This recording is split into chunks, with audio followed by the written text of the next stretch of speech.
बदतमीजी है ये। अरे तुम्हारी इतनी औकात थी शोएब जमाई, ये बदतमीजी है। आ जाना था, ये जूता मारते हम तुम्हें, तुम्हारी औकात इतनी है। ये देखो शामिल हो गए आप शोएब जमाई।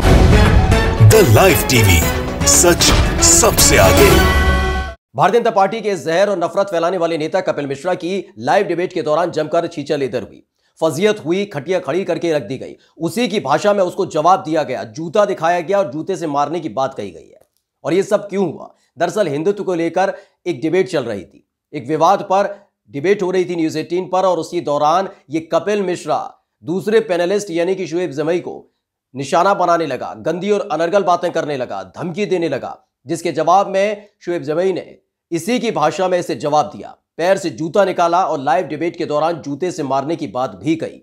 वो बात अलग है, जो एंकर है अमिश देवगन वो भड़क गए, लेकिन इन सब के बीच लगातार शोएब जमाई इस जहर फैलाने वाले नेता कपिल मिश्रा को जूते से मारने की बात कहते नजर आए। नमस्कार, मैं हूं प्रज्वल गौतम और आप देख रहे हैं द लाइव टीवी। आपने कपिल मिश्रा के कई बयान सुने होंगे, नफरत से भरे हुए, जहर से भरे हुए, मुसलमानों को निशाना बनाते हुए, ऐसे ऐसे बयान जो समाज में एक लकीर खींचने का काम करते हैं। वो बात अलग है कि इसके खिलाफ कभी बड़ी और कड़ी कार्रवाई नहीं हुई, जिसके चलते ये बदजुबान होता जा रहा है, खुलेआम धमकियां देता है, मारने की बातें करता है, निशाना बनाने की बातें करता है, जहर फैलाता है। लेकिन जब न्यूज़ 18 की डिबेट के दौरान यही काम कपिल मिश्रा ने करने की कोशिश की, तो उसी की भाषा में दूसरे पैनलिस्ट शोएब जमाई ने जवाब दिया। पहले तो प्यार से अपने पैर से जूता निकाला और जूता निकालकर लाइव डिबेट के दौरान जूता दिखाया है, कहा है कि जूते से मारूंगा। देख लीजिए वीडियो। बदतमीजी है ये। अरे तुम्हारी इतनी औकात थी शोएब जमाई, ये बदतमीजी है। आ जाना था, ये जूता मारते हम तुम्हें, तुम्हारी औकात इतनी है। ये देखो शामिल हो गए आप शोएब जमाई। अभी आप कह रहे थे ये पॉलिटिकल सफाई को आप सफाई से जोड़ रहे थे, ये देखो किस तरह से आप कर रहे हैं। ये धंधा चलने वाला नहीं है। इतनी शोएब जमाई मजबूर मत करिए मुझे आप। शोएब जमाई एक सेकंड, शोएब जमाई दिस इज नॉट डन। आप चर्चा करिए, तर्कों में बात करिए। आप जूता क्यों दिखा रहे हैं किसी पैनलिस्ट को? How dare you do that? आप तर्कों में बात करिए। अगर आपके पास तर्क नहीं है तो आप बोलिए शादाब चौहान मेरी मदद करो, लेकिन आप हिंसा की बात कर रहे हैं, आप जूता की बात कर रहे हैं। क्यों क्यों शोएब जमाई? यह आपकी पॉलिटिकल वैल्यू है? इतने बड़े शो में आकर यह काम करे जूता नीचे रखो अपने पहले। करना चाहते थे वो नहीं कर पाए। देखिए आप गुंडे नहीं है शोएब जमाई कहीं के, शोएब जमाई कहीं के गुंडे नहीं है आप। जो ये करना चाहते थे वो नहीं कर पाए मेरे कारण, उसका दर्द है। तो देखा आपने किस तरह से पूरी बहसम बहस चल रही थी, गर्मा गर्म माहौल था, हिंदुत्व को लेकर जो विवाद नया खड़ा किया जा रहा है, जबकि वो इतना बड़ा विवाद है नहीं, लेकिन विवाद खड़ा किया जा रहा है। और कपिल मिश्रा जैसे लोग तो इसी ताक में होते हैं कि कैसे हिंदू मुसलमान किया जाए। इस डिबेट के दौरान वहां पर भारतीय जनता पार्टी के प्रवक्ता संबित पात्रा भी थे, शोएब जमाई थे, साथ में ये कपिल मिश्रा भी मौजूद था। इसे भी बुलाया गया था कि आओ और प्रवचन दो हिंदुत्व को लेकर, मुसलमानों के खिलाफ जहर उगलो। यानी न्यूज़ 18 की डिबेट के दौरान जो कुछ इसने गंदी और अनर्गल बातें कही, ये धमकी देने लगा था। और यही बात शोएब जमाई को गलत लगी। उन्होंने रोकने टोकने की कोशिश की, लेकिन जब ये नहीं माना तो इसी की भाषा में इसे जवाब दिया गया। सबसे पहले शोएब जमाई ने अपने पैर से जूता निकाला। जूता निकालने के बाद साफ तौर पर कपिल मिश्रा को पीटने की बात कही है। यानी कि इस इंसान ने अपनी भारी बेइज्जती लाइव डिबेट के दौरान करा दी। पूरे देश ने देखा कि कैसे इसकी फजीहत हुई। बात बात पर दंगा फैलाने वाली बातें करना, डराने धमकाने की बात करना, हिंदू धर्म का नाम लेकर मुसलमानों को निशाना बनाने की बात करना, नमाज पर पाबंदी लगाने की बात करना, ये तमाम बातें ये लगातार करता आया है। इसे लगा कि जब लाइव डिबेट में बैठा हुआ मेरा कोई क्या बिगाड़ लेगा। भारतीय जनता पार्टी के नेता का एक टैग मेरे पर लगा हुआ है और उसी के नाते मैं कुछ भी कभी भी कैसे भी बोल सकता हूं। लेकिन जब इसने अपनी जुबान खोली, जहर उगला, नफरत फैलाई, तो शोएब जमाई ने अपना जूता दिखाते हुए कहा कि इसी से मारूंगा। वो बात अलग है कि जब एंकर यानी अमिश देवगन ने रोकने की कोशिश की तो शोएब जमाई तब भी नहीं माने।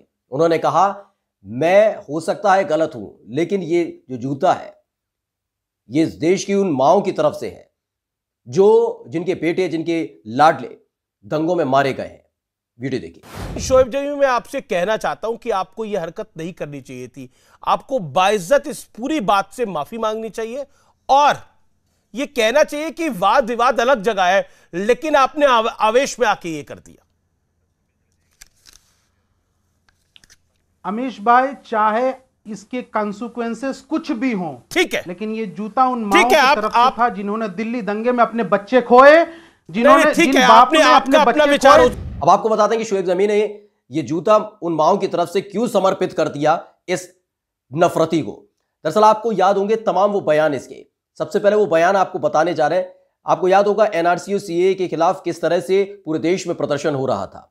उस दौरान बवाल भी हुआ था, हंगामा हुआ था, और उसी दौरान इस व्यक्ति ने, यानी कि इस नफरती व्यक्ति कपिल मिश्रा ने किस तरह से खुलेआम धमकी दी थी, पुलिस की मौजूदगी में धमकी दी थी, और यह दंगा और भड़क गया था जिसमें कई लोगों की जान चली गई थी, कई मुसलमान मारे गए थे, हिंदुओं को भी नुकसान हुआ था, जान माल की हानि हुई थी, लेकिन इससे कोई फर्क नहीं पड़ा। इसकी राजनीति चमकने लगी थी वहां से, और उन्हीं माओं की तरफ से, यानी जो दंगे में मारे गए थे लोग, उन्हीं की माओं की तरफ से शोएब जमी ने लाइव डिबेट के दौरान इस नफरती कपिल मिश्रा को जूता भेंट किया है, जूते से मारने की बात कही है। एक बार फिर से देख लीजिए। बदतमीजी है ये। अरे तुम्हारी इतनी औकात थी ना, शोएब जमी, ये बदतमीजी है। आ जाना था, ये जूता मारते हम तुम्हें, तुम्हारी औकात इतनी है। ये देखो चालू हो गए आप शोएब जमी। जब से ये भारतीय जनता पार्टी में आया है कपिल मिश्रा, तब से गंदे और अनर्गल बयान देना इसकी आदत बन गई। ऐसे मालूम है कि टीआरपी अगर हासिल करनी है भारतीय जनता पार्टी में, तो आप नफरत की बात करिए,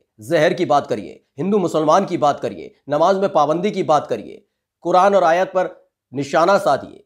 ये तमाम वो काम करिए जिससे भारतीय जनता पार्टी के नेता खुश हो सके, और यही काम वो लगातार कर रहा है जब से भारतीय जनता पार्टी में आया है। वो बात अलग है कि जब आम आदमी पार्टी में हुआ करता था तो सीडी लेकर घूमता था, बताता था कि मुझ पर, मेरे पास एक ऐसी सीडी है जिसमें प्रधानमंत्री नरेंद्र मोदी का पूरा कच्चा चिट्ठा है। लेकिन जैसे ये भगवाधारी हुआ, जैसे ये भारतीय जनता पार्टी में शामिल हुआ, इसकी जुबान और सोच दोनों बदल गई है। यानी जहर और नफरत अब ये उगलने लगा है, सरेआम उगलने लगा है। अभी आपको हाल ही में याद भी होगा, गुरुग्राम में जिस तरह से जहां नमाज पढ़ते थे तमाम नमाजी मुसलमान, जो प्रशासन की अनुमति से वहां पर यह नमाज पढ़ी जाती थी, वहां पर यह पहुंचा था अपने तमाम गुट के लोगों के साथ। वहां इसने हंगामा किया था, बवाल किया था, उपद्रव करने की कोशिश की थी, और यह बताया था कि जो सार्वजनिक स्थान होता है वहां पर नमाज नहीं पढ़ी जानी चाहिए। इसी का वो विरोध करने पहुंचा था। वो बात अलग है कि ये बार बार उसमें कह रहा था कि जो सार्वजनिक स्थल होते हैं वहां पर किसी भी तरह का धार्मिक कार्यक्रम नहीं होना चाहिए, लेकिन थोड़ी देर बाद वहीं पर गोवर्धन पूजा का आयोजन इसने करवा दिया था।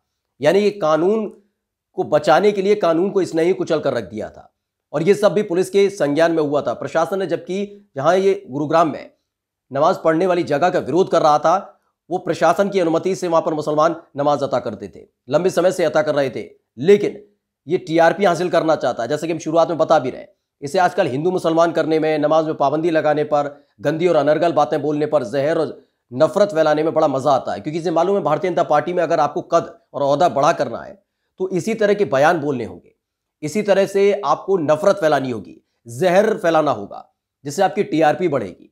और भारतीय जनता पार्टी का ये नेता हर दम जहर उगलता है, नफरत फैलाता है। गुरुग्राम में भी इसने यही किया था। इसके तमाम वो वीडियोस हैं जिसमें हमेशा ये मुसलमानों को निशाना बनाता नजर आता है। सबसे पहले वो गुरुग्राम वाली वीडियो आपको दिखाते हैं जहां पर ये हिंदू धर्म की रक्षा का सबसे बड़ा प्रहरी बन रहा है, बता रहा है कि मैं कितना बड़ा हिंदू हितैषी हूं और नमाज अता नहीं होनी चाहिए। सुन लीजिए। गोवर्धन पूजा थी, लेकिन जो दोनों समाज के लोग और पुलिस प्रशासन की बात हुई है, 37 जगहों पर कोई लिस्ट नहीं थी जहां पर सार्वजनिक स्थानों पर कोई परमिशन नहीं थी, वो एक झूठी खबर थी। और आज 8 जगहों पर, उनमें से 37 जगहों पर 8 जगहों पर विड्रॉ किया गया है, और अगले 4 हफ्तों में किसी भी सार्वजनिक स्थान पर गुरुग्राम में कोई धार्मिक गतिविधि नहीं होगी, ऐसा निर्णय लिया गया है। तो सुना आपने, इसका अब धंधा ये बन चुका है कि कैसे भी करके मुसलमानों को निशाना बनाया जाए। लेकिन जब न्यूज़ 18 की डिबेट के दौरान इसने अपनी यही दुकान खोलने की कोशिश की, हिंदू मुसलमान करने की कोशिश की, धमकी देने लगा था ये डिबेट के दौरान, उसी दौरान इसी की भाषा में शोएब जमी, जो दूसरे पैनलिस्ट बैठे थे, उन्होंने पैर से जूता निकालकर इसे इसी की भाषा में करारा जवाब दिया, यानी खटिया खड़ी करके रख दी। कपिल मिश्रा की इससे ज्यादा बेइज्जती एक साथ कभी नहीं हुई। किश्तों में तो होती रहती है इसकी बेइज्जती, कई बार बेइज्जती हुई है, लेकिन एक साथ भारी भरकम बेइज्जती हुई है, पूरी फजीयत करा ली अपनी। नेता बनने निकले हैं कपिल मिश्रा।